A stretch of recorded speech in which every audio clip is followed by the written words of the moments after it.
नमस्ते दोस्तों, welcome back to CIPET polymer tech. अगर मैं पूछूं सबसे ज़्यादा रिजेक्ट होने वाला शेड कौन सा है तो आंसर होगा वाइट और पेस्टल। वाइट थोड़ा येलो हो गया तो रिजेक्ट हो जाता है। वही हम बात करें पेस्टल थोड़ा ग्रे हो गया तो भी रिजेक्ट हो जाता है। डे 8 में हम सीखेंगे वाइट और पेस्टल को क्लीन एंड ब्राइट और स्टेबल कैसे बनाते हैं। आज का जो हमारा टॉपिक है white and pastel shade matching TI2 control and cleaning shade secret. ठीक है, चलते हम अगले पॉइंट पर। Why white and pastel are dangerous. White और पेस्टल में पिगमेंट कम होता है तो इसलिए पॉलीमर का नेचुरल टोन TI2 क्वालिटी और अंडरटोन क्लियर दिखता है। वहीं हम बात करें जो चीज़ डार्क शेड में हाइड हो जाती है वहीं वाइट में सब बाहर आ जाता है। ठीक है, समझ गए। चलते हैं अगले पॉइंट पर। White shade matching deep fundamental. White का मतलब सिर्फ TI2 नहीं, वाइट शेड डिपेंड करता है TI2 टाइप एंड क्वालिटी। दूसरा पॉइंट है polymer natural tone. Third point है ब्लू या वॉयलेट टोनर। फोर्थ पॉइंट है प्रोसेसिंग टेम्परेचर। ठीक है, अब चलते हैं अगले पॉइंट पर। White problem and reason. Yellowish white polymer tone and heat and poor TI2. Grayish white contamination and dull TI2. Chalky white TI2 overdose. White का real secret balance not overdose. चलते हैं अगले पॉइंट पर। TI2 control in white shade. Rutile TI2 perfect, high opacity, clean white, outdoor stable. ये जो TI2 होता है rutile, ये बहुत ही अच्छा माना जाता है। वहीं हम बात करें अनअटैच्ड TI2 तो ब्राइट लुक ठीक होता है। वहीं हम बात करें हीट सेंसिटिव ठीक नहीं होता है। ठीक है, इसीलिए हम रूटाइल को अच्छा माना जाता है। चलते हैं अगले पॉइंट पर। Dose rule general idea. Thin product होगा तो लो TI2।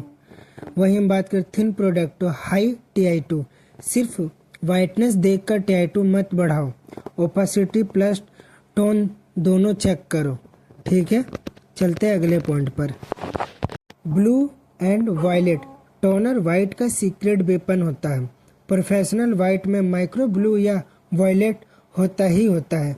कम क्या करते हैं, येलो टोन न्यूट्रलाइज वाइट को फ्रेश एंड क्लीन दिखाता है।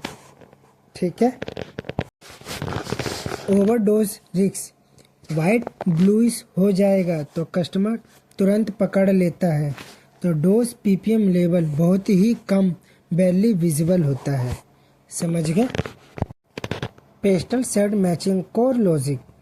पेस्टल क्या होता है, high TI2 very low colour pigment.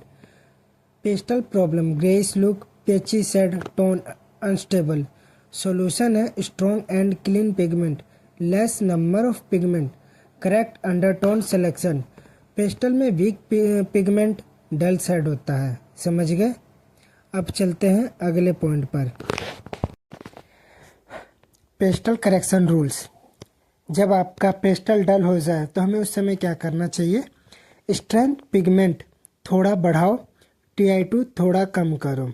वहीं हम बात करें जब हमारा कलर पेस्टल डार्क हो जाए तो TI2 को थोड़ा इंक्रीज करो, कलर पिगमेंट रिड्यूस करो। वही पेस्टल ह्यू ऑफ हो जाए तो अंडरटोन पिगमेंट माइक्रो करेक्शन ठीक है करना चाहिए। मेन रूल ये कहता है तो पेस्टल में करेक्शन और भी छोटी क्वांटिटी में करो, हमेशा छोटी क्वांटिटी में, ना कि हमें ज़्यादा क्वांटिटी में नहीं करना चाहिए। अब चलते हैं अगले पॉइंट पर। Common white and pastel mistake करते हैं इंडस्ट्री में। पहला पॉइंट है चीप TI2 यूज़।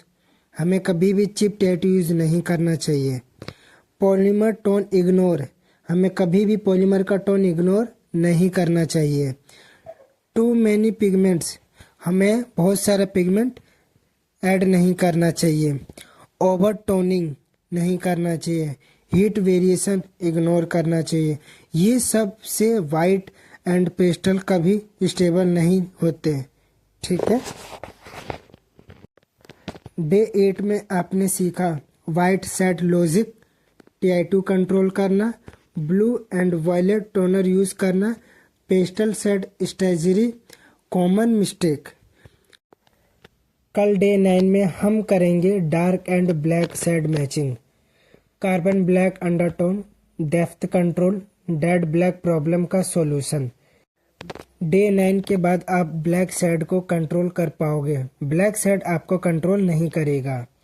वीडियो पसंद आए तो लाइक करो, सब्सक्राइब करो और कमेंट में लिखो डे 9 रेडी।